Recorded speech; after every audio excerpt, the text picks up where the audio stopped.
بسم اللہ الرحمن الرحیم۔ تو پہلی چیز ہے لا الہ الا اللہ محمد رسول اللہ۔ لا کے ذریعے سے ساری کائنات کی نفی کہ سب سے کٹ کے اللہ سے جڑ جا۔ مشرق لا، مغرب لا، شمال لا، جنوب لا، آسمانوں پہ لا، زمینوں پہ لا، پتھروں پہ لا، پہاڑوں پہ لا، نوری پہ لا، ناری پہ لا، آفتابی پہ لا، خاکی پہ لا۔ لا کو ایسے پھرایا ہے میرے اللہ نے کہ اپنے سوا ہر شے کو کاٹ کے رکھ دیا ہے کہ یہ کچھ نہیں، سب اللہ ہے۔ صفر صفر صفر لکھتے جاؤ، ساری کاپی بھر دو تو آپ نے کچھ بھی نہیں لکھا، اور ایک لگا دو پہلے صفر کے ساتھ تو ہر صفر دوسرے سے طاقتور بنتا جا رہا ہے، بنتا جا رہا ہے، بنتا جا رہا ہے، بنتا جا رہا ہے۔ پیچھے الف کا کمال ہے، پیچھے ایک کا کمال ہے، ایک کو ہٹاؤ تو سب صفر ہے۔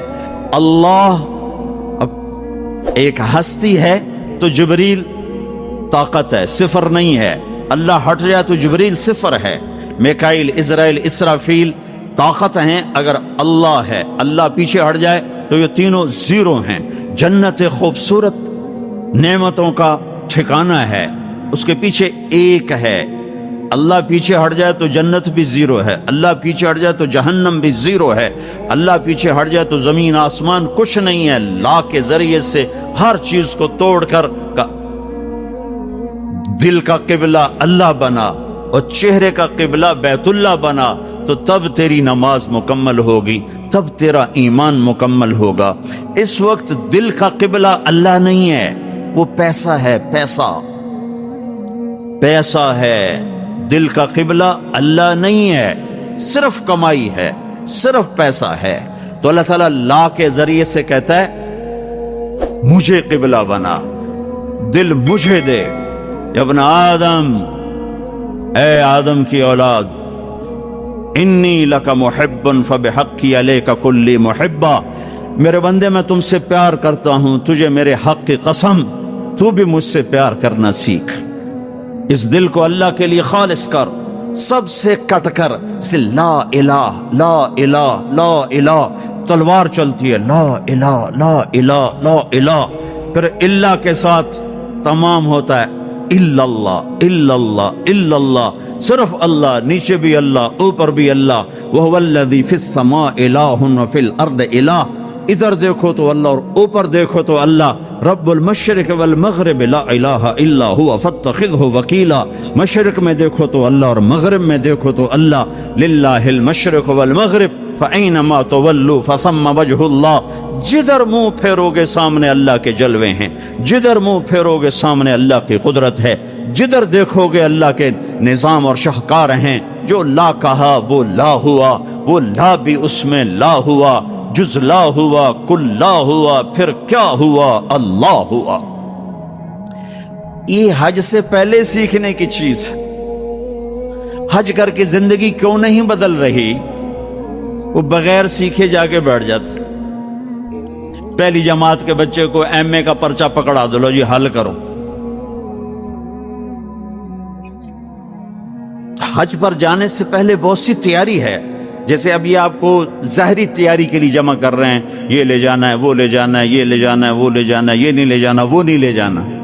اسی طرح اللہ کے دربار میں جانے کے کچھ اور آداب ہیں۔ دربار شاہی میں جانا ہو تو اس کے آداب ہیں، وہ لا الہ الا اللہ سے شروع ہو رہے ہیں۔ لا الہ الا اللہ یہ اللہ کو دل میں اتارنے والا، محمد رسول اللہ یہ اس وجود میں ڈھلنے کی محنت۔ میں کہا کرتا ہوں لا الہ الا اللہ پاسپورٹ ہے اور محمد رسول اللہ ویزا ہے۔ لا الہ الا اللہ کے بغیر سفر نہیں ہو سکتا، محمد رسول اللہ کے بغیر انٹری نہیں ہو سکتی۔ ابھی میں 10-12 ملکوں کا سفر کر کے آ رہا ہوں،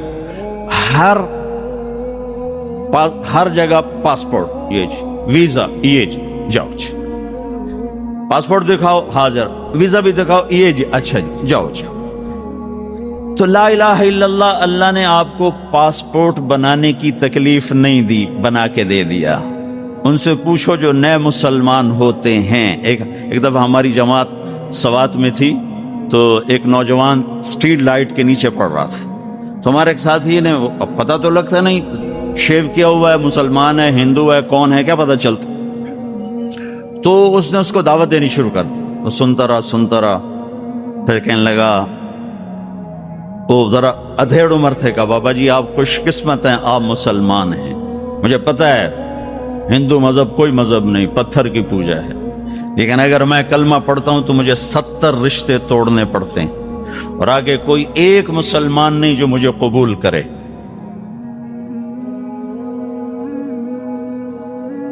مجھے قبول کرنے والا کوئی نہیں، اور جن 70 رشتوں کو توڑوں گا اس کا آگے مسلمانوں کے پاس متبادل کوئی نہیں. مجھے پتہ ہے ہمارا کوئی مذہب نہیں ہے، لیکن میں بندھا ہوا ہوں. تو ہم اللہ کا شکر ادا کریں، پاسپورٹ اس نے بنا کے دے دیا. اب کہتا ہے ویزا تو لگوا لو، یہ اتنا تو کرو کہ ویزا تو لگواؤ، کم از کم میرے نبی کے سانچے میں تو ڈھل کے آؤ. اشبہت اعدائی فصرت احبهم اذ کان حبی من کے حبی منہم. ابو نواس ایک شاعر ہے، وہ اپنے محبوب سے کہہ رہا ہے کہ تو دشمن کے روپ میں آئی تو مجھے دشمنوں سے بھی پیار ہو گیا، تو نے میرے دشمن کا روپ دھارا تو مجھے دشمنوں سے بھی عشق ہو گیا کہ تیری جھلک جہاں بھی ہوگی مجھے وہ پیاری لگے گی. تو یہ پہلا سبق ہے، لا الہ الا اللہ محمد رسول اللہ.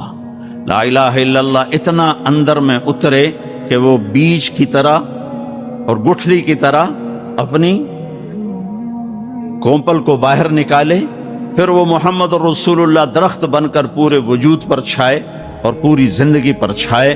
تو یہ پہلی محنت. پھر اس کے بعد نماز ہے جو 5 وقت اللہ تعالیٰ نے فرض فرمائی. 50 دینی 5 تھیں، شروع 50 سے کیا. جب 5 ہی دینی ہے تو 5 سے ہی شروع فرماتے. میرے حبیب 5 نمازیں 50 پتہ ہے نہ پڑھی جا سکتی ہیں نہ دینی ہیں، صرف اس کی عظمت اور اہمیت بٹھانے کے لیے کہ وما خلقت الجن والانس الا لیعبدون. اس آیت کو ذہن میں بٹھانے کے لیے کہ نماز تو دوں گا 5، لیکن مطالبہ ہوگا 24 گھنٹے میں وہ زندگی گزارو جو نماز والی ہے. جیسے نماز میں تم ادھر ادھر نہیں دیکھتے ہو، تو تم جب باہر جاؤ تو تمہاری آنکھ حرام نہ دیکھے، اور نماز میں تم ہاتھ ایسے باندھ کے کھڑے ہو تو نماز کے باہر تمہارے ہاتھ ظلم کے فیصلے نہ لکھیں، ظلم کے فیصلے نہ لکھیں. جب ترازو غلط چلتا ہے تو یہ ظلم کا ہاتھ استعمال ہوا ہے. جب تمہاری زبان صرف چند مخصوص بول سکتی ہے، ادھر ادھر کا بولے گی تو نماز ٹوٹ جائے گی. ایسے جب تو نماز کے باہر ہو تو ایسا بول نہ بولو جس سے لوگوں کے دل ٹوٹ جائیں. ایسا بول جس سے نماز ٹوٹے، اس سے آدمی بڑی احتیاط کرتا ہے، لیکن ایسا بول جس سے اگلوں کے دل ٹوٹتے نہیں، جل کے راکھ ہو جاتے ہیں. وہ صبح سے شام تک زبان زبان زبان. نماز، اور نماز اللہ نے 5 وقت مانگی. پھر اپنے حبیب پر تہجد فرض کی، قم اللیل الا قلیلا. میرا نبی باقیوں کے لیے نفل، آپ کے لیے فرض. رات کو میری آپ کی بات ہونی چاہیے. کیوں کہ ان لک فی النہار سبحا طویلا. آپ دن میں بہت مصروف رہتے ہیں دعوت تبلیغ کے کام میں، لہذا رات کا کچھ حصہ مجھے دے جس میں میری اور آپ کی بات. جس نے بھی اللہ کو پایا ہے رات کے آنسوؤں سے ہی پایا ہے. جس نے بھی اللہ کو ڈھونڈا ہے رات کے اندھیروں میں ڈھونڈا. عجب بات ہے، دنیا ڈھونڈنی ہو تو روشنی چاہیے، اللہ کو ڈھونڈنا ہو تو رات کا اندھیرا چاہیے. لیکن اب 10% لوگ نماز پڑھتے ہیں، 90% نہیں پڑھتے. حج پہ جا کے بھی نہیں پڑھتے، عادت ہی نہیں پڑھی ہوئی تو حج کے جا پہ بھی نہیں پڑھتے. نماز. تیسری چیز ہے زکوٰۃ، جو اللہ نے مالدار پر فرض کی ہے. اچھا ایک بیچ میں جب ہمارے نبی 50 نمازیں لے کر واپس چل پڑے، کوئی بات ہی نہیں کی. اچھا یا اللہ ٹھیک، تو میں نے پڑھا تو کہیں نہیں، لیکن مجھے لگتا ہے کہ اللہ تعالیٰ نے موسیٰ علیہ السلام کو آگے کھڑا کیا ہوگا کہ میرا نبی تو 50 لے کے چل پڑا، اسے واپس بھیجو. اس کی امت نے تو 5 کو نہیں پڑھنی ہے، 50 کے تو پڑھن، اس کو میرے پاس واپس بھیجو. تو آگے موسیٰ علیہ السلام کھڑے ہوئے چھٹے آسمان پر، یا رسول اللہ اللہ سے ملاقات کیسی رہی؟ کہ بہت اچھی رہی. کیا ہوا؟ کہ 50 نمازیں ملی. کہ یا رسول اللہ میں آپ کی محنت کرتا ہوں، ایک کوئی نہیں پڑھیں گے، واپس جا کر تھوڑی کروائیں. پھر آپ واپس گئے سدرۃ المنتہا.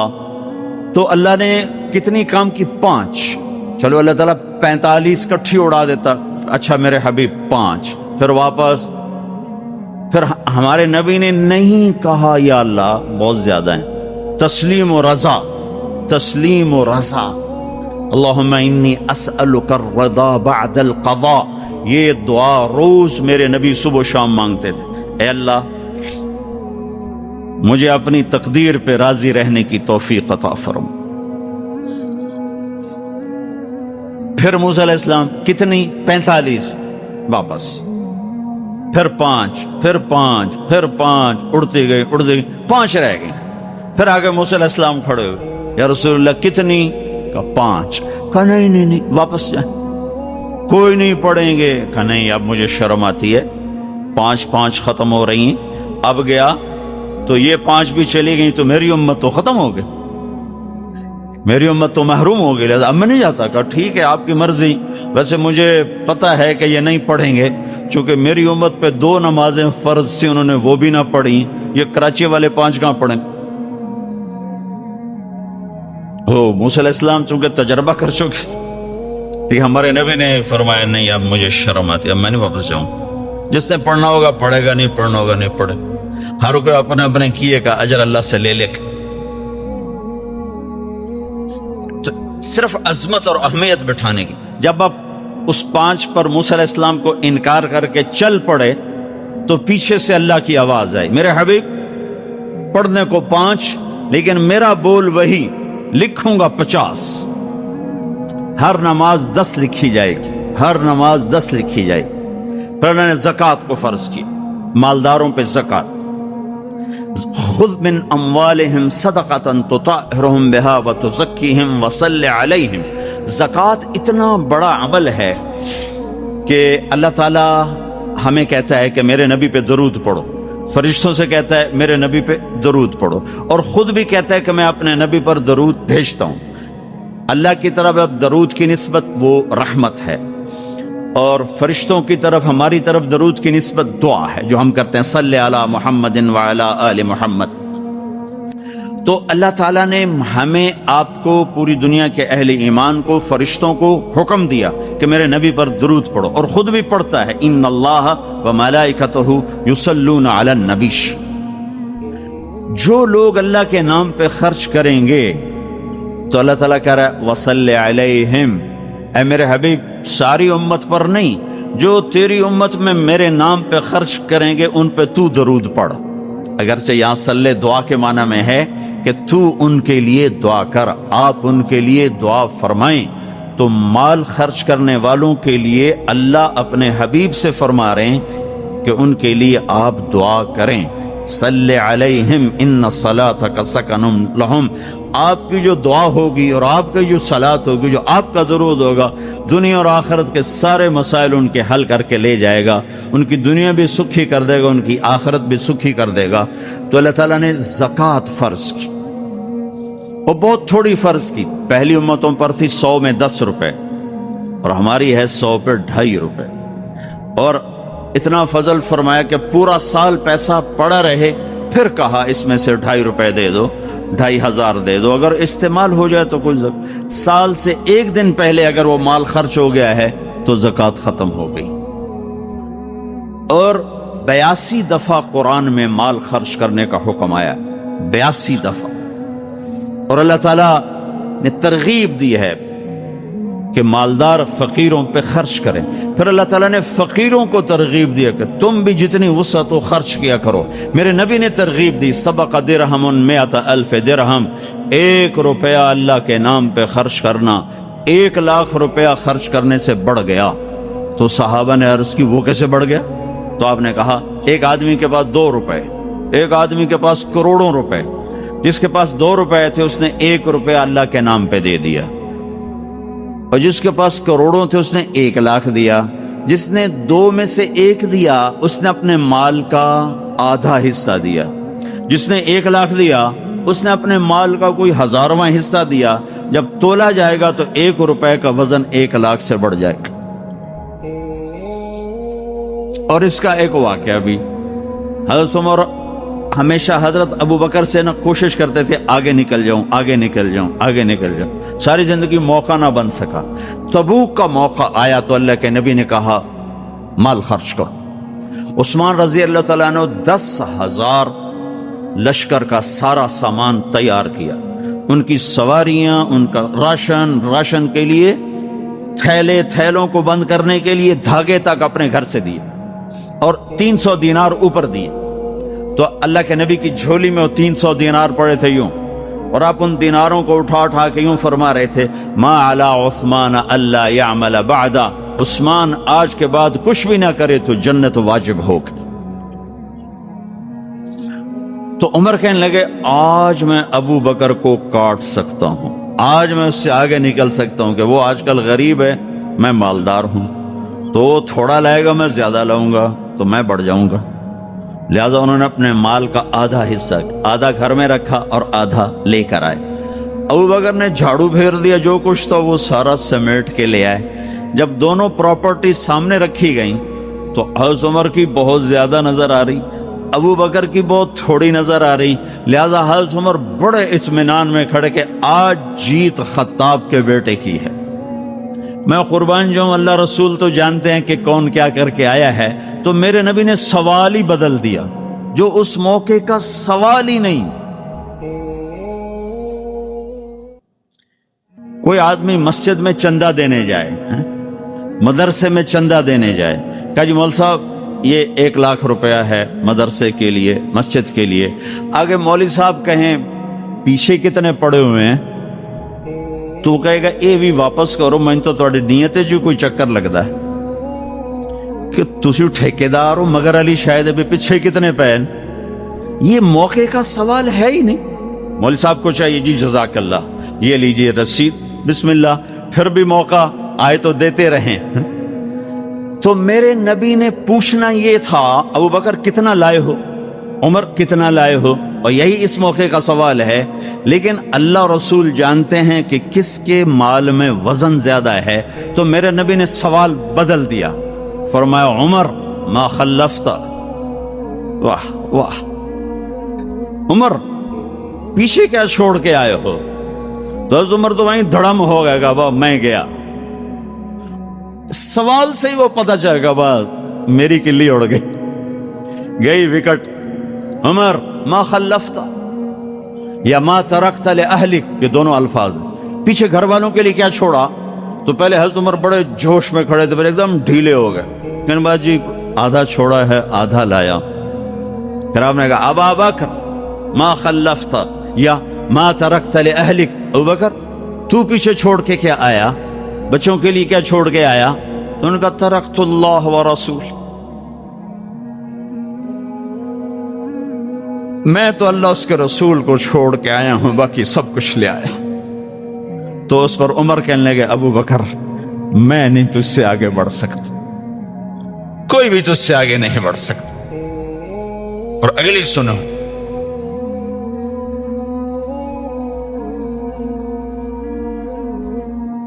اپنے کپڑے بھی دے دیے اور ایک ٹاٹ تھا وہ پہن کر اس کو کانٹوں سے سی لیا۔ تو جبریل آئے، کہنے لگے یا رسول اللہ، اللہ تعالیٰ پوچھ رہے ہیں کہ ابو بکر نے یہ ٹاٹ کیوں پہنا ہوا ہے؟ تو آپ نے کہا کہ ابو بکر نے سارا کچھ اللہ اس کے رسول پہ لگا دیا ہے، اس لیے یہ پہنا ہوا ہے۔ تو کہا یا رسول اللہ، اللہ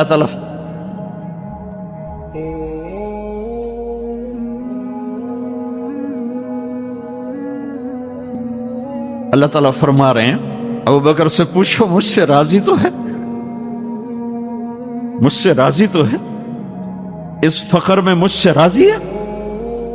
میں تو اتنا سفر کر کے آیا ہوں، حالانکہ ابھی 4 دن پہلے میں 12 ملکوں کا 10 ملکوں کا سفر کر کے ہوں، ساری ہڈیوں میں درد ہے، میں اس لیے آیا ہوں کہ چلو کوئی بخشش کا بہانہ مل جائے، کوئی بخشش کا بہانہ مل جائے، اللہ راضی ہو جائے۔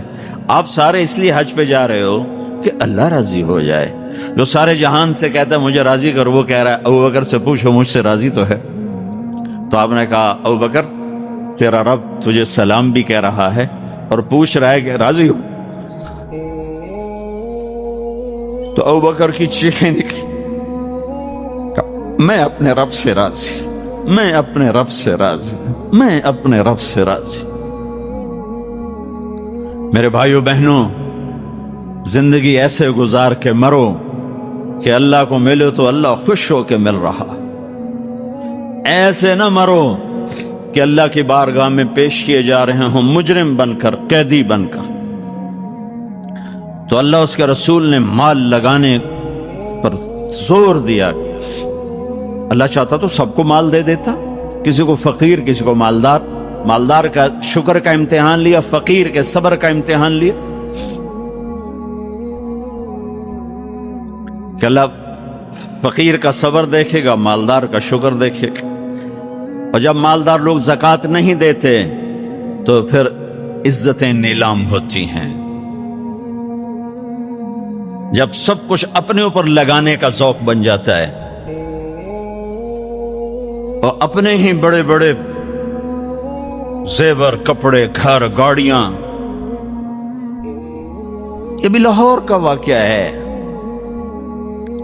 کہ بیگم صاحب ڈرائیور کے ساتھ گئی ہیں اور واپسی پہ کہہ رہی ہیں، اسلم ڈرائیور، آج میری بڑی اچھی قسمت، وہ ساڑی میں نے لی تو میں سمجھ رہی تھی 1 لاکھ کی ہے، وہ تو مجھے 75,000 میں مل گئی، بڑی سستی مل گئی۔ خوش ہو کے ڈرائیور کو بتا رہی۔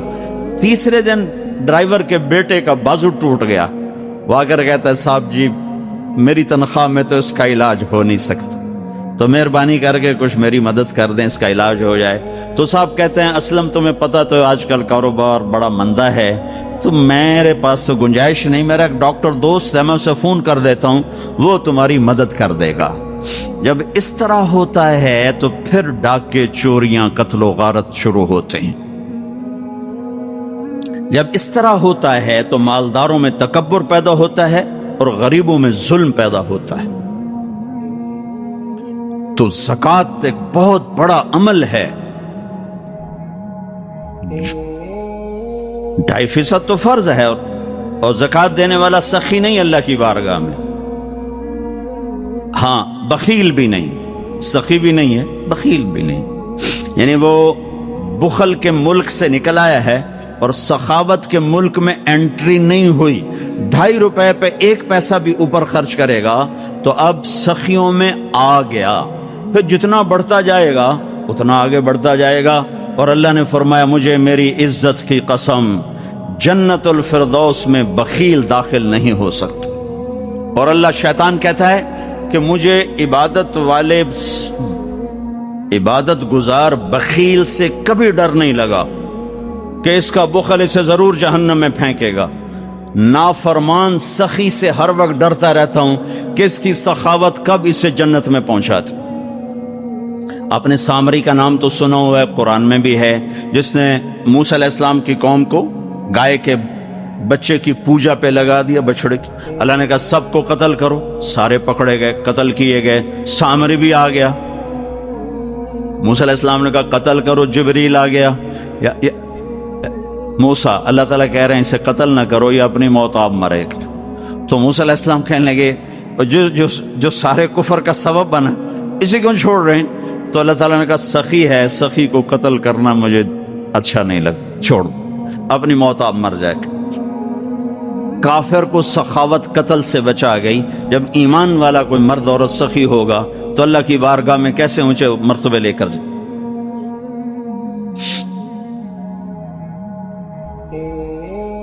تو اپنے اوپر خرچ کرو وسعت کے مطابق، اللہ نے روکا نہیں ہے، منع نہیں کیا ہے، منع نہیں کیا ہے، لیکن غریب کو بھی یاد کرو۔ زکوٰۃ کو فرض قرار دیا اور آپ نے فرمایا جس نے مزدور سے کام لیا اور اس کو مزدوری نہ دی، یہ تمہارے کراچی میں ہر وقت ہو رہا ہے، ہر جگہ ہو رہا ہے، جتنا بڑا کوئی طاقتور ہے اتنا وہ اپنے نوکروں پر ظالم بھی ہے، جابر بھی ہے، اور ان کے حقوق بھی مارتا ہے، چون فریاد ہی نہیں کر سکتے۔ میرا پنجاب کا زمیندارہ ماحول سارا ایسا ہی۔ تو آپ نے فرمایا جس نے مزدور سے کام لیا اور اسے موقع پہ تنخواہ نہ دی اور اس کے پیسے مار لیے تو اس مزدور کا قیامت کے دن میں وکیل بنوں گا، میں اس کا کیس لڑوں گا، اور جس کا کیس میرے نبی نے لے لیا پھر اگلا کوئی بچ کے جا سکتا ہے کہیں؟ مزدور کا پسینہ خشک ہونے سے پہلے اس کے ہاتھ میں پیسے پکڑا دو۔ پھر مزدور سے فرمایا، یعنی دونوں طرف کا خوبصورت، کیا دین خوبصورت ہے، کہ جو اپنے نوکر کی، جو اپنے مالک کی نوکری بھی پوری دیانتداری سے کرے اور اللہ کی بندگی بھی دیانتداری سے کرے تو اسے ہر کام پہ دگنا اجر ملے گا، دگنا۔ یعنی میں ایک نماز پڑھتا ہوں، میری 10 ہیں، اس کی 20 ہوں۔ میں ایک روزہ رکھتا ہوں، میرا 1 ہے، اس کے 2 ہوں گے۔ میں ایک قرآن ختم کرتا ہوں، میرا 1 ہے، اس کے 2 ہوں گے۔ کہ ایک طرف اپنے مالک کے ساتھ دیانتداری سے نوکری کر رہا ہے اور ایک طرف اپنے اللہ کے ساتھ دیانتداری سے بندگی کر رہا ہے، دگنا اجر ہو جائے گا۔ تو مال خرچ کرنا یہ تیسری بنیاد۔ چوتھی بنیاد ہے روزہ۔ میرے بھائیوں، حضرت عمر رضی اللہ عنہ بوڑھے ہو گئے۔ صاحب اکرام نے کہا اب یہ بوڑھے ہو گئے ہیں اور یہ بہت مشقت کرتے ہیں، انہیں چاہیے کہ اب یہ اپنا طریقہ بدل دیں، اب یہ پتلا کپڑا پہنے، اب یہ اچھا کھانا کھائے، اب یہ کوئی نوکر رکھ لے جو ان کے لیے کھانا پکایا کرے۔ لیکن بھائی بات کون کرے؟ انہوں نے کہا کہ بیٹی سے کہو، وہ بات کرے۔ تو حضرت حفصہ رضی اللہ عنہ کو تیار کیا گیا کہ آپ ان سے بات فرمائیے، اگر حضرت مان جائے تو پھر ہماری بات بتا دینا، اور اگر نہ مانے تو پھر ہمارے نام نہ بتانا۔ اور وہ مشورہ کرنے والے کون تھے؟ حضرت عثمان، حضرت علی، حضرت عبد الرحمن بن عوف، حضرت سعد اور حضرت زبیر رضی اللہ عنہ۔ یہ 6 صحابہ تھے، یہ بڑے بڑے صحابہ مشورہ کرنے والے تھے۔ تو حضرت عمر رضی اللہ عنہ اپنی بیٹی کے گھر میں آئے۔ بیٹی نے کہا ابا جان، آپ بوڑھے ہو گئے ہیں اور ملکوں کے وفد آتے ہیں، بڑے بڑے بادشاہوں کے وفد آتے ہیں، اب آپ اچھا کھانا کھایا کرے، اچھا لباس پہنا کرے، اور کوئی نوکر رکھ لے جو آپ کی خدمت کیا کرے گا، جس سے آپ کو راحت پہنچیں گی۔ تو فرمایا بیٹی، گھر والوں کو پتہ ہوتا ہے کہ میرے گھر میں کیا ہے؟ کہنے لگی ہاں۔ فرمایا بیٹی، تجھے پتہ ہے کہ حضور اکرم صلی اللہ علیہ وسلم دنیا سے تشریف لے گئے اور آپ نے کبھی پیٹ بھر کر کھانا نہیں کھایا؟ فرمایا یہ تجھے پتہ ہے؟ تو بیٹی نے کہا ہاں پتہ ہے، کہ صبح کو کھایا تو شام کو نہ کھایا، شام کو کھایا تو صبح کو نہ کھایا۔ کہنے لگی ہاں۔ فرمایا بیٹی، تجھے پتہ ہے کہ ایک دفعہ کھانا تو نے گھر میں ایک چھوٹی سی میز پر رکھ دیا تھا، اور حضور اکرم صلی اللہ علیہ وسلم تشریف لائے تھے، آپ نے کھانے کو میز پر دیکھا تو آپ کے چہرے کا رنگ بدل گیا تھا، اور آپ نے غصے سے وہاں سے کھانا اٹھا کر زمین پر رکھ کر کھایا تھا؟ فرمایا ہاں۔ تو بیٹی، تجھے یاد ہے کہ حضور اکرم صلی اللہ علیہ وسلم کے پاس ایک ہی جوڑا ہوتا تھا، جب میلا ہوتا تھا تو خود ہی دھوتے تھے اور دھو کر اسے خشک کرتے تھے، یہاں تک کہ نماز کا وقت ہو جاتا تھا، اور حضرت بلال رضی اللہ عنہ اذان دے کر آپ کا انتظار کرتے تھے، یا رسول اللہ صلی اللہ علیہ وسلم الصلاۃ، تو ابھی آپ کا جوڑا خشک نہیں ہوتا تھا، آپ انتظار کرتے تھے یہاں تک کہ آپ کا جوڑا خشک ہوتا اور اسے پہن کر پھر آپ جا کر نماز پڑھتے تھے۔ فرمایا اے بیٹی، تجھے یاد ہے کہ ایک عورت نے آپ کی خدمت میں 2 چادریں بھیجی تھی، ایک چادر پہلے بھیج دی تھی، دوسری میں دیر ہو گئی تو آپ کے پاس سوائے اس کے چادر کے کوئی کپڑا نہ تھا، تو آپ نے چادر کو گانٹھ لگا کر اپنے ساتر کو ڈھاکا اور جا کر نماز پڑھائی تھی۔ فرمایا تجھے یاد ہے؟ بیٹی نے کہا یاد ہے۔ پھر حضرت عمر رضی اللہ عنہ رونا شروع ہوئے۔ فرمایا بیٹی سن لے، میری اور میرے ساتھیوں کی مثال ایسی ہے جیسے 3 راہی، 3 مسافر چلے، پہلا ایک چلا اور چلتا چلتا منزل مقصود پر پہنچا، پھر دوسرا چلا اور وہ بھی چلتا چلتا منزل مقصود پر پہنچا، اب میری باری ہے، اللہ کی قسم میں حضور اکرم صلی اللہ علیہ وسلم کے طریقے سے نہیں ہٹوں گا اور اپنے آپ کو مشقت پر رکھوں گا یہاں تک کہ میں اپنے نبی سے جا کر مل جاؤں۔ میرے 2 ساتھی ایک جگہ پہنچ چکے ہیں، اب میری باری ہے اور مجھے بھی پہنچنا ہے۔ میرے بھائیوں، جس کو جنت کی ایسی بشارتیں ملی اور آپ نے فرمایا میرے 2 وزیر ہیں دنیا میں، ابو بکر اور عمر رضی اللہ عنہما، اور 2 وزیر آسمانوں میں جبرائیل اور میکائیل علیہ السلام، اور آپ نے فرمایا کہ قیامت کے دن میں اٹھوں گا، میری دائیں طرف ابو بکر رضی اللہ عنہ اور بائیں طرف عمر رضی اللہ عنہ، اور بلال رضی اللہ عنہ میرے آگے آگے اذان دیتا ہوں گا۔ یہ ساری خوشخبریاں سنی ہیں، لیکن بیٹی سے کہہ رہے ہیں میرا سر زمین پر ڈال دے، میں اپنے چہرے پر مٹی ملانا چاہتا ہوں کہ میرے رب کو اس پر ترس آ جائے۔ میرے بھائیوں، یمروک لڑائی کا میدان، ایک نوجوان لڑکا حضرت ابو عبیدہ رضی اللہ عنہ سے کہہ رہا ہے ابو عبیدہ، میں حضور اکرم صلی اللہ علیہ وسلم کے پاس جا رہا ہوں، تمہیں کوئی پیغام پہنچانا ہے تو بتاؤ۔ جذبہ دیکھو، حضرت ابو عبیدہ رونے لگے اور کہا ہے بھائی، حضور اکرم صلی اللہ علیہ وسلم کو پیغام دے دینا، آپ نے جو وعدے ہمارے ساتھ کیے تھے ہم نے ان کو سچ پایا، اور اللہ کی مدد آپ نے